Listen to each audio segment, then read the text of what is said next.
बहरामपुर में कथित सांप्रदायिक तनाव की शिकायत बजरंग दल ने थाने में दिया ज्ञापन। क्या मुर्शिदाबाद के बहरामपुर का शांत माहौल बिगाड़ने की कोशिश की गई। पश्चिम बंगाल के मुर्शिदाबाद जिले के बहरामपुर में कथित सांप्रदायिक तनाव को लेकर नया विवाद सामने आया है। स्थानीय लोगों और बजरंग दल के प्रतिनिधियों का आरोप है कि मंगलवार शाम को चिपको ने हनुमान मंदिर के पास अशांति फैलाने की कोशिश की। हालांकि इन आरोपों की स्वतंत्र पुष्टि नहीं हुई है।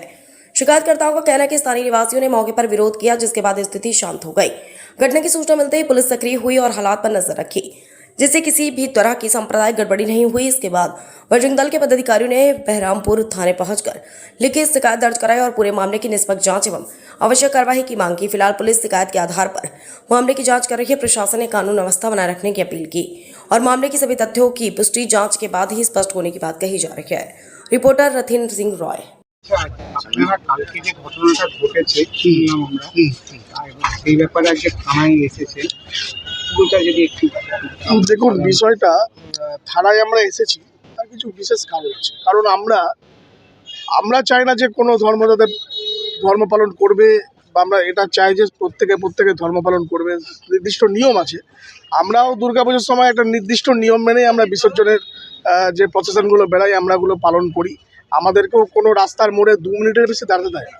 আমরা এখানে এই বিষয় আমরা ওরা করছি না। কিন্তু গতকাল যে ঘটনাটা ঘটেছে, দেখুন অনেক মহরম কমিটি তারা তাদের জৌলুস বার করে, আমরা দেখেছি। কালকে 40 ছিল।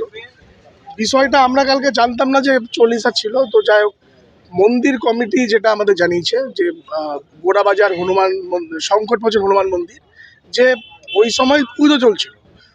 তো পুজো যেহেতু চলছিল, তো বারবার বারণ করা সত্ত্বেও তারা ডিজে বক্স সাউন্ড বন্ধ করেনি এবং একদম মন্দিরের সামনেই তারা তাদের যে প্রদর্শনগুলো বা যে খেলাগুলো হয় সেগুলো তারা শুরু করেছিল। আমাদের পক্ষ থেকে এটাই বলা যে তাদেরও বোঝা উচিত ছিল যে একটা মন্দিরে বিশেষ দিন, যেহেতু গতকাল মঙ্গলবার ছিল, আর মঙ্গলবারে বিশেষ করে হনুমান মন্দিরগুলোতে একটু ভিড় থাকে, সেখানে স্পেশাল পুজো হয়, আরতি হয়, একটু ভোগ খাওয়ানো হয়। তো তাদেরও বোঝা উচিত ছিল যে এই এত বড় রাস্তার মোড়টা একটু সাইডে গিয়ে করি বা একটু এগিয়ে করি। কেউ বারণ করে না, এ তো হয়েই আসছে, এ তো বছরের পর বছর ধরে হয়ে আসছে। এখানে তো হিন্দুদের কোনো এখানে বাধা দেওয়ার কোনো ব্যাপার নেই, বা আজ পর্যন্ত মন্দির কমিটি বলেনি। হঠাৎ করে মন্দির কমিটি বললো কেন? আর মন্দির কমিটি আমাদের মতো হিন্দু সংগঠনগুলোকে জানালেও বা কেন? এর একটাই কারণ যে তারা দীর্ঘক্ষণ প্রায় 1 ঘন্টা, সেখানে আপনারা ভিডিওতে দেখবেন একটা অ্যাম্বুলেন্স প্রায় আধ ঘন্টা অ্যাম্বুলেন্স দাঁড়িয়েছিল। এই যখন ব্যাপারটা ঘটে তখন মন্দির কমিটি আমাদের বজরং দলের সঙ্গে যোগাযোগ করে, তখন আমরা সেখানে যাই। ততক্ষণে প্রায় হয়ে গেছে, তারা ওখান থেকে বেরিয়ে যাচ্ছে। আমরা গিয়ে ট্রাফিক পুলিশকে জিজ্ঞেস করি যে কী ব্যাপার, এতক্ষণ ধরে 1 ঘন্টা আপনারা এখানে অ্যালাউ করছেন কী করে? ট্রাফিক পুলিশ বলে আমাদের এসব বাধা দেওয়ার এখতিয়ার নেই, আপনারা বহরমপুর থানাকে বলেন।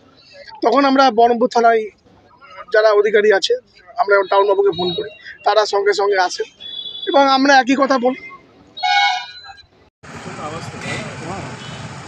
আচ্ছা, আপনারা ইতিমধ্যে জেনে গেছেন গতকাল মঙ্গলবার আমাদের যে শহরের প্রাণকেন্দ্র সেই মোহনমলের সামনে একটা হনুমান মন্দির আছে, বজরংবলী মন্দির বলেই আমরা চিনি। সেখানে তার পাশে একটা চৌরাস্তা পড়ে, তো কালকে একটা নির্দিষ্ট সম্প্রদায় তারা সেখানে উদ্দেশ্য প্রণোদিতভাবে মন্দিরকে অপবিত্র করার জন্য তারা তাদের মতো করে নক্কারজনক ঘটনা ঘটিয়েছে। এবার সেটা কি? প্রথমত ওটা একটা চৌরাস্তা, সেখানে সবসময় মানুষের যাতায়াত আছে, ওটা একটা ব্যস্ততম রাস্তা।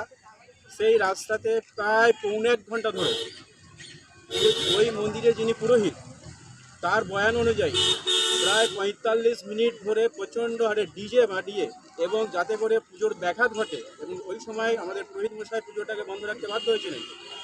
শুধু পুজোটাকে বন্ধই রাখেনি, ডিজেই বাজায়নি, ওখানে রক্তপাতও ঘটিয়েছে মন্দিরের সামনে।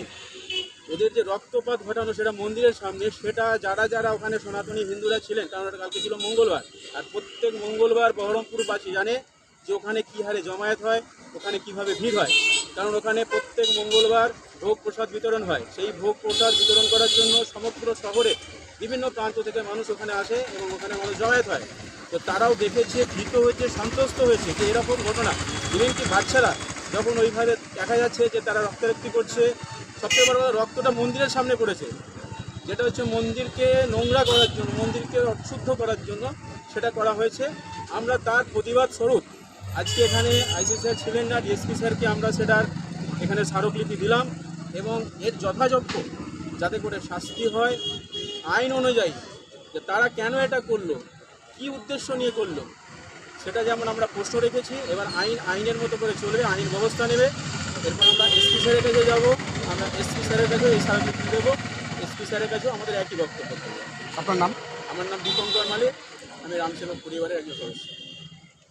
আপনি উপস্থিত হয়েছেন, সেই ব্যাপারে যদি কিছু বলেন। কালকের ঘটনাটা বলতে গেলে, কালকে ওই আপনাদের যে মুসলমানদের যে মহরমের পর যে 40 দিন পর যে চল্লিশা বেরোয়, তো সেই চল্লিশায় আমাদের মোহনমোড়ে হনুমান মন্দিরে একবারে পুরো মন্দিরের সামনেই ওরা যে মানে লুটপাট করেছে, একটা অপ্রীতিকর ঘটনা ঘটানোর চেষ্টা করেছিল। সেখানে আমরা গেছিলাম, ওই মন্দির কমিটির লোক আমাদেরকে সেখানে ডাকে, আমরা সেখানে গিয়েছিলাম এবং সেখানে টাউনবাবু এসেছিল, এসে আমাদেরকে মানে বলেছে যে ব্যবস্থা হবে। আর আপনারা তাহলে এখন কি চাইছেন? এখন আমরা চাইছি যে যে কমিটি ওখানে মানে দাঙ্গা করার চেষ্টা করেছিল, সেই কমিটিকে যাতে উপযুক্ত শাস্তি হয়। আপনার নাম? আমার নাম প্রীতম সাহা, বৈতং দলের জেলা মিলন প্রধান।